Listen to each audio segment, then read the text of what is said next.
ನಮಸ್ತೆ and welcome to News Sense. ನಾನು ಸೌಮ್ಯ ಕೃಷ್ಣ ಹೆಗಡೆ. ಒಂದು ಸ್ವಲ್ಪ ದಿನದ ಹಿಂದಿನ ಮಾತು, ಈ ಪಹಲ್ಗಾಮ್ ಅಟ್ಯಾಕ್ ನಡೆದು ಅದರ ಮೇಲೆ ನಮ್ಮೆಲ್ಲರ ಗಮನ ಫೋಕಸ್ ಆಗಬೇಕು. ಆ ಕಾರಣದಿಂದ ಈ ಒಂದು ವಿಚಾರ ಯಾವ ದೊಡ್ಡ ಮಟ್ಟದಲ್ಲಿ ಇಡೀ ಭಾರತದಾದ್ಯಂತ ಸುದ್ದಿ ಆಗಬೇಕಿತ್ತು, ಸರಿಯಾದ ರೀತಿಯಲ್ಲಿ ಅದು ಆಗಿಲ್ಲ. ಹಾಗಾಗಿ ಇವತ್ತಿನ ನ್ಯೂಸ್ ಸೆನ್ಸ್ನ ಎಪಿಸೋಡ್ನಲ್ಲಿ ಒಬ್ಬ ಆರ್ಮಿಯಲ್ಲಿ ಕೆಲಸ ಮಾಡುವಂತಹ ವ್ಯಕ್ತಿ ಆ ಆರ್ಮಿಗೆ ಫಿಟ್ ಆಗದೇ ಇರುವಂತಹ ಸಂದರ್ಭದಲ್ಲಿ, ಜೊತೆಗೆ ಒಂದು ಪ್ರಾದೇಶಿಕತೆಯನ್ನ, ಆ ಭಾಷೆಯನ್ನ ಮಾತನಾಡುವಂತಹ ಇಡೀ ಕರ್ನಾಟಕದವರನ್ನ ದೇಶದ ಎದುರುಗಡೆ ಹೇಗೆ ವಿಲನೈಸ್ ಮಾಡೋಕೆ ಹೋಗಿ is unfit to be in the army ಅನ್ನೋದನ್ನ ಪ್ರೂವ್ ಮಾಡ್ಕೊಂಡ ಅನ್ನೋದನ್ನ ಮಾತಾಡ್ತಾ ಹೋಗೋಣ. ಯಾರ ಬಗ್ಗೆ ಮಾತಾಡ್ತಾ ಇದ್ದೀನಿ ಅಂತಂದ್ರೆ ನಿಮ್ಗೆ ಗೊತ್ತಿರುತ್ತೆ, ಸಣ್ಣ ಪುಟ್ಟ ನ್ಯೂಸ್ ಅನ್ನೋದು ನಿಮ್ಮನ್ನ ರೀಚ್ ಆಗಿರುತ್ತೆ. ಇದು ವಿಂಗ್ ಕಮಾಂಡರ್ ಶಿಲಾದಿತ್ಯ ಬೋಸ್ ಅಂತ. ನನಗೆ ಈ ಮನುಷ್ಯನ ಸರ್ನೇಮ್ ಇದೆ ಅಲ್ಲ, ನೇತಾಜಿ ಸುಭಾಷ್ ಚಂದ್ರ ಬೋಸ್ ಅವರ ಹೆಸರಿಟ್ಕೊಂಡು, ಸರ್ನೇಮ್ ಅನ್ನ ಇಟ್ಕೊಂಡು ಈ ಡಿ ಕೆ ಬೋಸ್ಗೆ ರೆಸ್ಪೆಕ್ಟ್ ಕೊಡಬೇಕು ಅಂತ ಅನಿಸ್ತಾ ಇಲ್ಲ. ಅದೂ ಕೂಡ ನನಗೆ ಬೇಜಾರಾಗ್ತಾ ಇರೋದು ಎಲ್ಲಿ ಅಂತಂದ್ರೆ, ಭಾರತದ ಆರ್ಮಿಯಲ್ಲಿ ಹೋಗಿ ಸರ್ವ್ ಮಾಡುವಂತಹ ಒಂದು ಅವಕಾಶ ಅನ್ನೋದು ಪೂರ್ವ ಜನ್ಮದ ಪುಣ್ಯ ಪಡ್ಕೊಂಡಿರ್ಬೇಕು ನಾವು. ಆ ಭಾರತಾಂಬೆಗೆ ಪ್ರಾಣವನ್ನ ಎಲ್ಲರ ಹತ್ರನೂ ಕೊಡಕ್ ಸಾಧ್ಯ ಇಲ್ಲ. ಸರ್ವಿಸ್ ಫಸ್ಟ್ ಅನ್ನುವಂತಹ ಮನಸ್ಥಿತಿ ಇರತ್ತಲ್ವಾ, ಅದನ್ನ ಮಾಡ್ಬೇಕು ಅಂತಂದ್ರೆ ಹಣೆಯಲ್ಲಿ ಬರೆದಿರ್ಬೇಕು. ಅಂಥ ಒಂದು ಶ್ರೇಷ್ಠ ಸರ್ವಿಸ್ ಅನ್ನ ಮಾಡುವಂತಹ ಇಂಡಿಯನ್ ಆರ್ಮಿ, ಅದು ಕೂಡ air force, Indian air force, ಅದರಲ್ಲಿ ವಿಂಗ್ ಕಮಾಂಡರ್ ಆಗಿ ಒಂದು ಏಜ್ಗೆ ತಕ್ಕದ ಹಾಗೆ ಆರ್ಮಿಯಲ್ಲಿ ಸರ್ವ್ ಮಾಡ್ತಿದ್ದೀನಿ ಅನ್ನುವಂತಹ ಘನತೆಯನ್ನ ಇಟ್ಕೊಳ್ಳುತ್ತೆ ಈ ವ್ಯಕ್ತಿ. ಒಂದು ಎಲಿಗೇಷನ್ ಅನ್ನ ಮಾಡ್ತಾನೆ, ಮೂಗ್ ಹೊಡ್ಕೊಂಡು, ಅದಕ್ಕೆ ಗಮ್ ಟೇಪ್ ಹಾಕೊಂಡು. ಏನ್ ರೋದನೆ ಅಂತಂದ್ರೆ ಒಂದು, ಅಯ್ಯಯ್ಯೋ ನೋಡಿ, ನಾನು ನನ್ನ ಹೆಂಡತಿ ಏರ್ಪೋರ್ಟ್ಗೆ ಹೋಗ್ತಾ ಇದ್ವಿ, ಅವಾಗ ಮಧ್ಯದಲ್ಲಿ ರೋಡ್ ರೇಜ್ಗೆ ಒಬ್ಬ ಕನ್ನಡಿಗ ಬಂದ್ಬಿಟ್ಟು ನನ್ನ ಮುಖ ಹೊಡೆದಾಕದ. ಇದು ಕರ್ನಾಟಕದವರ ಯೋಗ್ಯತೆ, ಘನತೆ, ಯಾವ ರೀತಿ ಟ್ರೀಟ್ ಮಾಡ್ತಾರೆ ನೋಡಿ. ಈ ಕನ್ನಡಿಗಾಸ್ ಕನ್ನಡ ಮಾತಾಡಕ್ ಬರ್ಲಿಲ್ಲ ಅಂತಂದ್ರೆ ಒಬ್ಬ ಆರ್ಮಿ ಆಫೀಸರ್ ಅಂತಾನೂ ಬಿಡ್ಲಿಲ್ಲ. IAF ಅನ್ನೋದನ್ನ ಸಹ ನೋಡ್ತಾ ಇಲ್ಲ. ಒಬ್ಬ ಸೈನಿಕನಿಗೆ ಈ ಗೌರವ ಕೊಡ್ತಿದ್ದಾರೆ ಅಂತ ನಮ್ಮ ಟ್ರೂ ಇಮೋಷನ್ಸ್ ಇರುತ್ತಲ್ವಾ ಇಂಡಿಯನ್ ಆರ್ಮಿ ಕುರಿತಾಗಿ, ಅದನ್ನ ಏನ್ ಇನ್ವೋಕ್ ಮಾಡದ ಅಂತಂದ್ರೆ, ಇಡೀ ನ್ಯಾಷನಲ್ ಮೀಡಿಯಾ ತಗೊಂಡು ಹೊಡೆದಿದ್ದು 24x7 ಲೆಕ್ಕದಲ್ಲಿ ಬೆಂಗಳೂರಿನ ಮಾನ ಮರ್ಯಾದೆ ಹರಾಜ್ ಹಾಕೋದು, ಕನ್ನಡಿಗರ ಯೋಗ್ಯತೆ ಇದು, ಎಷ್ಟು ಭಾಷಾ ಪ್ರಾಂತ್ಯ ಅನ್ನೋದ್ರ ಬಗ್ಗೆ ಇವ್ರದ್ದು ನ್ಯಾರೋ ಮೈಂಡೆಡ್ನೆಸ್ ಇದೆ, ಸಿಕ್ದಲ್ಲಿ ಹೊಡಿತಾರೆ, ಮತ್ತೊಂದು ಮರದೊಂದು. ಈ ಕನ್ನಡಿಗರ ಉದ್ರೇಕಕ್ಕೆ, ಇವರ ಪ್ರಚೋದನೆಗೆ ಏನ್ ಲಗಾಮೆ ಇಲ್ವಾ, ಹಂಗೆ ಹಿಂಗೆ ಅಂತ ಏನ್ ಭಾಷಣ ಬಿಗಿದಿದ್ದು ನ್ಯಾಷನಲ್ ಮೀಡಿಯಾದಲ್ಲಿರುವಂತಹ ಕೆಲವೊಂದಷ್ಟು ಸೋಕಾಲ್ಡ್ ಜರ್ನಲಿಸ್ಟ್ಗಳು.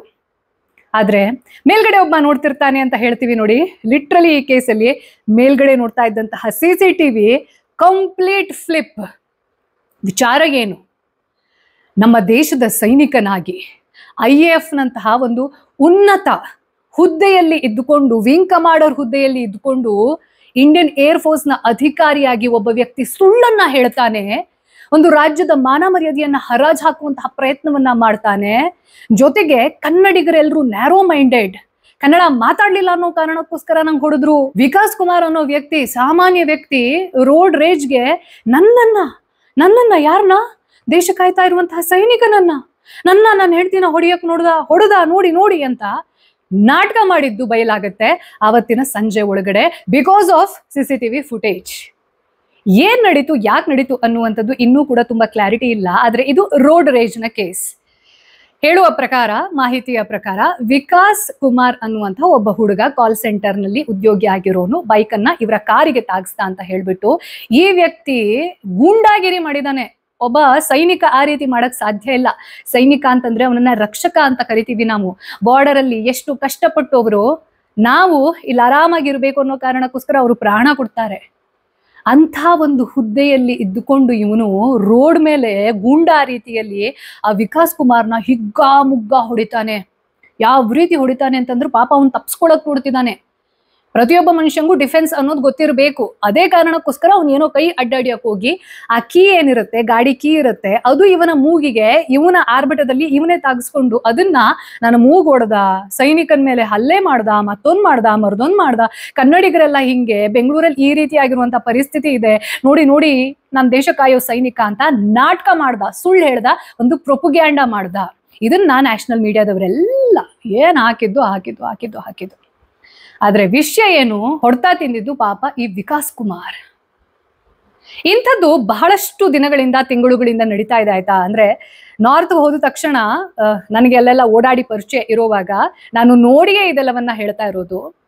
ಬೆಂಗಳೂರು ಅಂತಂದ್ರೆ ಒಂದು ರೆಸ್ಪೆಕ್ಟ್ ಇದೆ. ಇಲ್ಲಿನ ವೆದರ್ ಇರಬಹುದು, ಫುಡ್ ಕಲ್ಚರ್ ಇರಬಹುದು, IT ಹಬ್ ಇರಬಹುದು, ಎಲ್ಲದಕ್ಕೂ ಬೆಂಗಳೂರು ಅಂತಂದ್ರೆ ಕನಸು.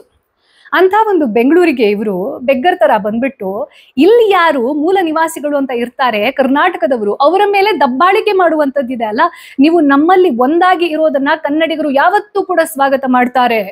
ಆದ್ರೆ ಇಲ್ಲಿಗೆ ಬಂದು ದಬ್ಬಾಳಿಕೆ ನಡೆಸೋದು, ಬೆಂಗಳೂರಿಗೆ ನಾವು ಬರ್ತೀವಿ ನೀವು ಹಿಂದಿ ಕಲೀರಿ ಅನ್ನುವಂತಹ ಮಾನಸಿಕ ಸ್ಥಿತಿಯನ್ನ ಹೊಂದಿರೋದು, ಆಟೋ ಡ್ರೈವರ್ಸ್ ಅನ್ನ ಬೈಯೋದು, ಹೊಡೆಯೋದು, ಅಂಡ್ ಸೋಷಿಯಲ್ ಮೀಡಿಯಾದಲ್ಲಿ ಒಂದಷ್ಟು ಜನ ಸ್ಕೋಪ್ ತಗೊಳ್ತಾ ಇದ್ರು. ಒಂದು ಹೆಂಗ್ಸು ಅವಳು ಏನೋ ಸುಗಂಧನೋ ದುರ್ಗಂಧನೋ ಅಂತ ಹೇಳ್ಬಿಟ್ಟು, ಅಗರ್ ಹಮ್ ಸಾರೆ ನಾರ್ತ್ ಈಸ್ಟ್ ಉಟ್ಕೆ ಚಲೆ ಗಯೆ ತುಮಾರಾ ಪೂರಾ ಬ್ಯಾಂಗ್ಳೂರ್ ಖಾಲಿ ಹೋ ಜಾಯೇಗ ಅಂತ ಹೇಳ್ಬಿಟ್ಟು ಬೆಂಗಳೂರಿಂದ ಎತ್ತಂಗಡಿ ಮಾಡಿಸಿದ್ರಲ್ಲ. ಹಿಂಗಿದ್ ಸುಮಾರು ಜನ, ನಾವು ತಿಂಗಳಿಗೆ ಒಂದು 4-5 ಕೇಸ್ ಹಿಂಗಿದ್ ಕೇಳ್ತಾ ಇರ್ತೀವಿ. ಅನ್ನೆಸೆಸರಿಲಿ ಕನ್ನಡಿಗರನ್ನ ತುಂಬಾ ಸಣ್ಣ ಮನಸ್ಥಿತಿಯವರು ಅಂತ ತೋರಿಸುವಂತಹ ಒಂದು ಪ್ರೊಪಗ್ಯಾಂಡ. ಅದು ಝೊಮ್ಯಾಟೊ ಹುಡುಗಿ ಇದೇ ತರ ಇವನು ಸಂಬಂಧಿಗಳು ಅಂತ ಅನ್ಸುತ್ತೆ, ಈ ಶಿಲಾದಿತ್ಯ ಬೋಸ್ದು ಸಂಬಂಧಿಗಳು ಅವಳು ಅಂತ ಅನ್ಸುತ್ತೆ. ಅವಳೇ ಹೊಡೆಯೋಕೆ ಹೋಗಿ ಝೊಮ್ಯಾಟೊ ಡೆಲಿವರಿ ಬಾಯ್ಗೆ ಆಮೇಲೆ ನನ್ನ ಮೇಲೆ ಹಲ್ಲೆ ಮಾಡದ ಅಂತ ಹೇಳ್ಬಿಟ್ಟು ವಿಡಿಯೋ ಮಾಡಿ ಆಮೇಲೆ ಬೆಂಗಳೂರಿಂದ ಎತ್ತಂಗಡಿ ಆದ್ಲವಳು. ಇಂಥ ಬಹಳಷ್ಟು ಕೇಸಸ್ ಅನ್ನ ನಾವು ಒಂದು ತಿಂಗಳಲ್ಲಿ 4-5 ಕೇಳ್ತಾ ಇದ್ದೀವಿ. ನೋಡಿ, ನಾನು ಯಾವತ್ತೂ ಕೂಡ ಈ ಪ್ರಾಂತೀಯತೆಯನ್ನ ಅಥವಾ ಭಾಷಾ ಆಧಾರಿತ ಒಂದು ಪ್ರತ್ಯೇಕತಾವಾದಿ ಇದೆ ಅಲ್ವಾ, ಆ ಮನಸ್ಥಿತಿಯನ್ನ ಯಾವತ್ತೂ ನಾನು ಸಪೋರ್ಟ್ ಮಾಡೋದಿಲ್ಲ. ಆದ್ರೆ ನಮಗೆ ನಮ್ಮ ನೆಲದಲ್ಲಿ ಏನು ಗೌರವ ಸಿಗಬೇಕು, ಏನು ಸ್ವಾತಂತ್ರ್ಯ ಸಿಗಬೇಕು, ಅದು ಸಿಗದೆ ಎಲ್ಲಿಂದಲೂ ಬಂದ್ಬಿಟ್ಟು ಅವ್ರು ನಮ್ಮ ಮೇಲೆ ದಬ್ಬಾಳಿಕೆ ಮಾಡೋದಿದೆ ಅಲ್ಲ, ಇದನ್ನ ನಾವು ವಿಶಾಲ ಮನೋಭಾವ ಅಂತ ಪರಿಗಣನೆ ಮಾಡಬಾರ್ದು. ಯಾವತ್ತಿಗೂ ಕೂಡ ಒಂದು ಸಂಸ್ಕೃತಿ, ಒಂದು ಪ್ರಾಂತ್ಯ ಉಳಿದ್ರೆ ಮಾತ್ರ ಅದು ದೇಶದ ಪೂರ್ತಿ ಸೊಗಡನ್ನ ಹೆಚ್ಚಿಸೋಕೆ ಸಾಧ್ಯ. ನಮ್ಮ ದೇಶದ ಬ್ಯೂಟಿನೇ ಏನಪ್ಪಾ ಅಂತಂದ್ರೆ ಪ್ರತಿ 12 ಕಿಲೋಮೀಟರ್ಗೆ ಭಾಷೆ, ವೇಷ, ಆಚಾರ, ವಿಚಾರ, ಭೂಷಣ ಇವೆಲ್ಲವೂ ಬದಲಾಗ್ತಾ ಹೋಗುತ್ತೆ. ಬದಲಾಗ್ತಾ ಹೋಗ್ತಾ ಇರೋದಕ್ಕೆ ನಾವು ವಿವಿಧತೆಯಲ್ಲಿ ಏಕತೆ ಅಂತ ಹೇಳೋದು. ಇಂಥ ಒಂದು ಬ್ಯೂಟಿಫುಲ್ ಕಂಟ್ರಿಯಲ್ಲಿ ಕೆಲವೊಂದಷ್ಟು ಜನ, ಎಲ್ಲರೂ ಹಾಗೆ ಅಂತ ನಾನು ಹೇಳೋದಿಲ್ಲ, ಆದ್ರೆ ಮೆಜಾರಿಟಿಯನ್ನ ಕನ್ಸಿಡರ್ ಮಾಡಿದ್ರೆ ಒಂದು ಮಾನಸಿಕ ಸ್ಥಿತಿ ಇದೆ, Hindi is national language. No, Hindi is not. ಆದ್ರೆ ಹಿಂದಿಯನ್ನ ಕಲಿಯೋದ್ರಿಂದ ಪ್ರಯೋಜನ ಏನಿದೆ ಅಂತಂದ್ರೆ ನೀವು ಭಾರತದ ಬಹಳಷ್ಟು ರಾಜ್ಯಗಳನ್ನ ಆರಾಮಾಗಿ ಓಡಾಡಬಹುದು. ನಾನು ಯಾವತ್ತೂ ಹೇಳ್ತಾ ಇರ್ತೀನಿ, ಭಾಷೆಯನ್ನ ಕಲಿಯೋದು ಯಾವುದೋ ಒಂದು ಅಹಂಕಾರದಿಂದ ಅಥವಾ ಸ್ವಪ್ರತಿಷ್ಠೆಯಿಂದ ಅಂತ ಅಲ್ಲ, ಅದನ್ನ ಕಲಿಯದ್ದೇ ಇರೋದು ಕೂಡ. ಭಾಷೆ ಅನ್ನೋದು ಒಂದು ಸಂವಹನ ಮಾಧ್ಯಮ. ನನ್ನ ಜೀವನ ಸುಲಭ ಆಗ್ಬೇಕು ಅಂತಂದ್ರೆ ನಾನು ಎಲ್ಲಿ ಬದುಕ್ತೀನಿ ಅಲ್ಲಿನ ಭಾಷೆ, ಅಲ್ಲಿನ ಸಂಸ್ಕೃತಿಯಲ್ಲಿ ನಾನು ಒಂದಾಗಿದ್ರೆ ನನಗ್ ಖುಷಿ ಸಿಗುತ್ತೆ.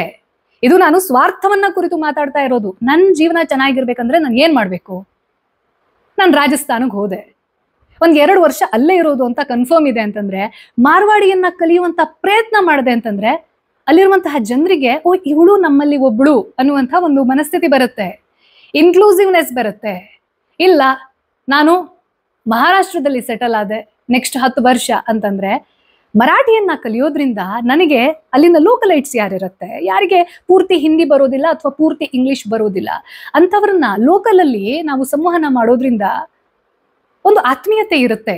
ಆ ಸಿಟಿ ನಂದು, ಈ ಸಿಟಿಯಲ್ಲಿ ನಾನು ಕೂಡ ಒಬ್ಳು ಅನ್ನುವಂತಹ ಒಂದು ಇನ್ಕ್ಲೂಸಿವ್ ಫೀಲಿಂಗ್ ಬರುತ್ತೆ. Be like a Roman in Rome ಅಂತ ಹೇಳ್ತಾರೆ.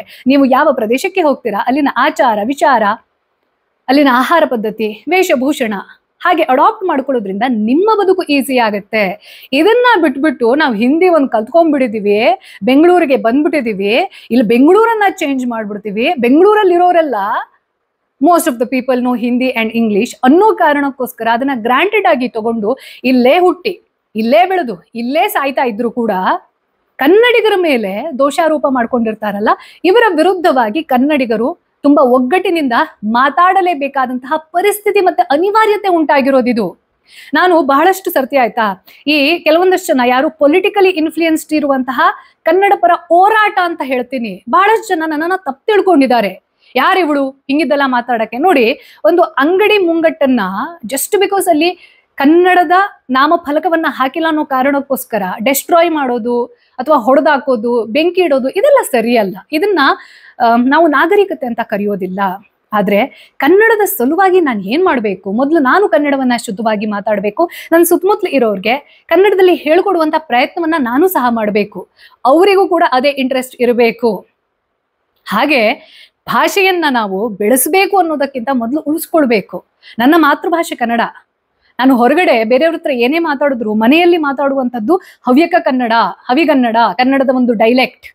ಕನ್ನಡದಲ್ಲಿ ಬಹಳಷ್ಟು ಡೈಲೆಕ್ಟ್ ಇದೆ.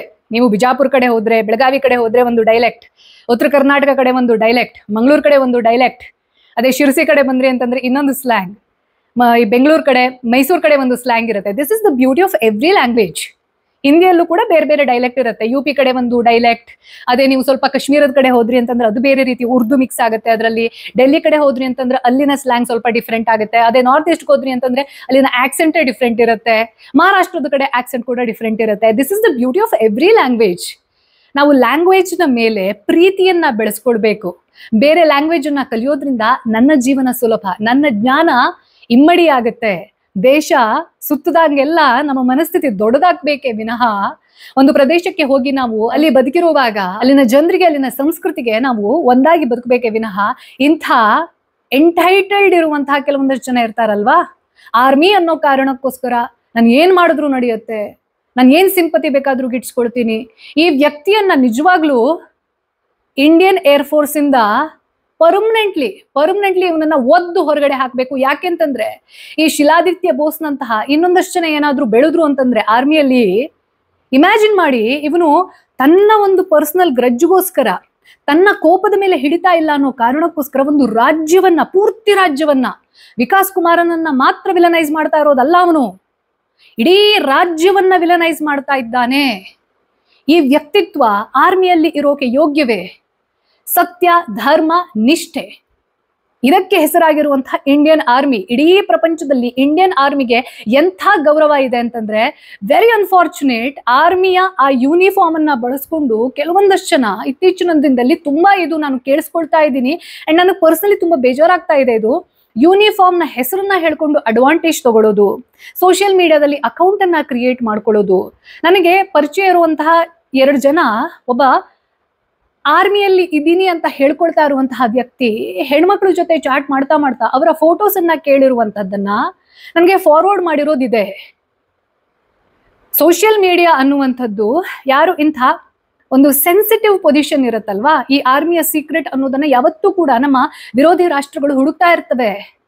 ಅಂಥವರೆಲ್ಲ ಸೋಷಿಯಲ್ ಮೀಡಿಯಾಗೆ ಬಂದ್ಬಿಟ್ಟು ತಮ್ಮ ಫೋಟೋ ಹಾಕೊಂಡು ನಾನು ಆರ್ಮಿಯಲ್ಲಿ ಇದ್ದೀನಿ, ನಿನ್ನ ಫೋಟೋ ಕಳಿಸು ಅಂತ ಹೇಳ್ತಾರೆ ಅಂತಂದ್ರೆ, ಇವರಿಗೆಲ್ಲ ಯೂನಿಫಾರ್ಮ್ನ ಯೋಗ್ಯತೆ ಇದೆಯಾ? ಯಾಕಿಂತವ್ರಿಗೆಲ್ಲ ಯೂನಿಫಾರ್ಮ್ನ ಆ ಘನತೆ ಅನ್ನೋದು, ಆರ್ಮಿ ಅನ್ನೋದ್ರ ರೆಸ್ಪೆಕ್ಟ್ ಅನ್ನೋದು ಸಿಗಬೇಕು?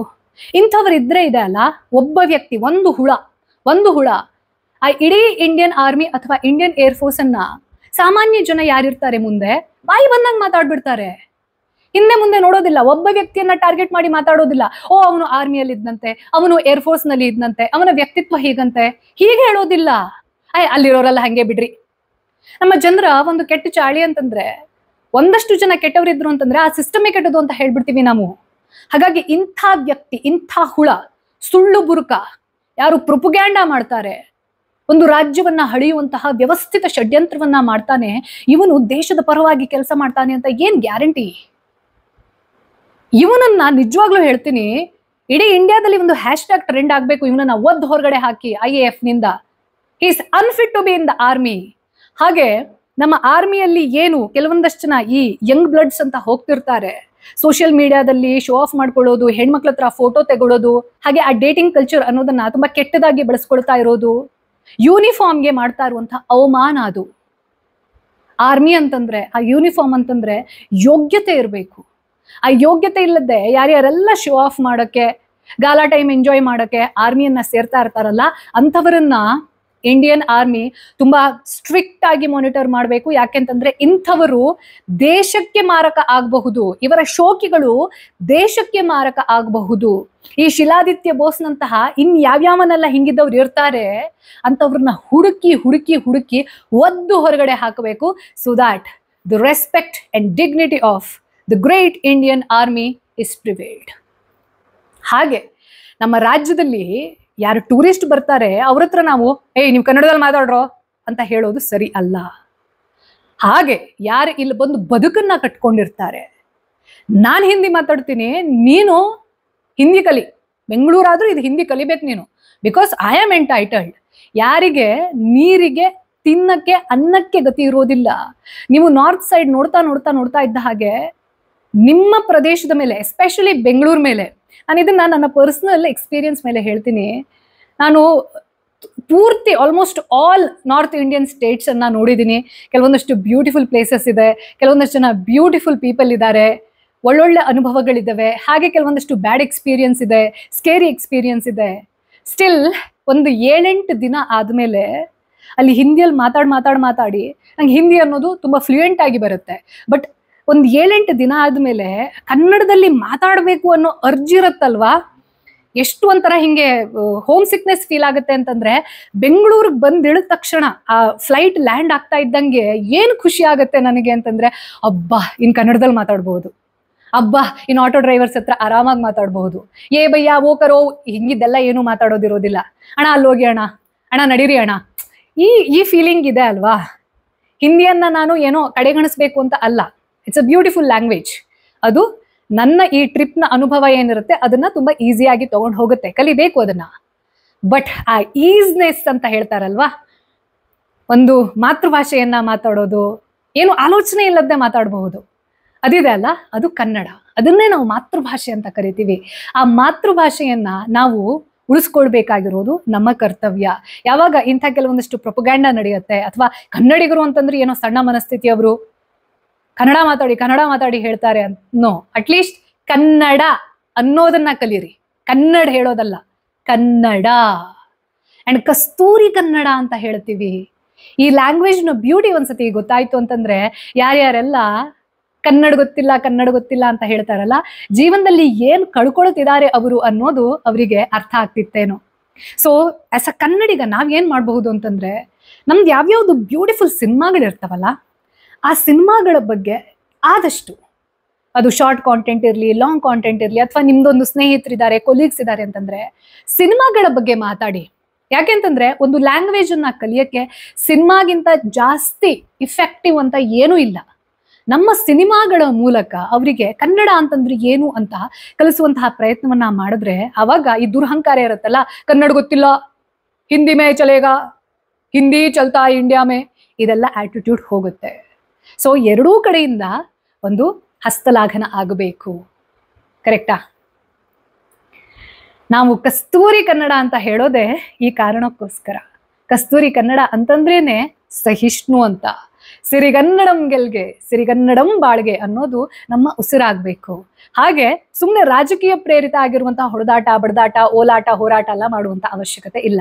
ಎಟ್ ದ ಸೇಮ್ ಟೈಮ್ ಇವನಂತಹ ವ್ಯಕ್ತಿಗಳಿರ್ತಾರಲ್ವಾ, ಅಂಥವರಿಗೆ ಸರಿಯಾಗಿ ಕನ್ನಡಿಗರು ಸುದ್ದಿಗೆ ಬಂದ್ರೆ ಏನ್ ಮಾಡ್ತೀವಿ, ಈ ರೀತಿ ಸುಳ್ಳು ಹೇಳಿದ್ರೆ ನಾವು ಅದರ ರಿಯಾಲಿಟಿ ಚೆಕ್ ಅನ್ನ ಮಾಡ್ತೀವಿ ಅನ್ನೋದು ಕೂಡ ಹೊರ ಪ್ರಪಂಚಕ್ಕೆ ತುಂಬಾ ಸ್ಟ್ರಾಂಗ್ ಆಗಿ ಹೋಗಿದೆ.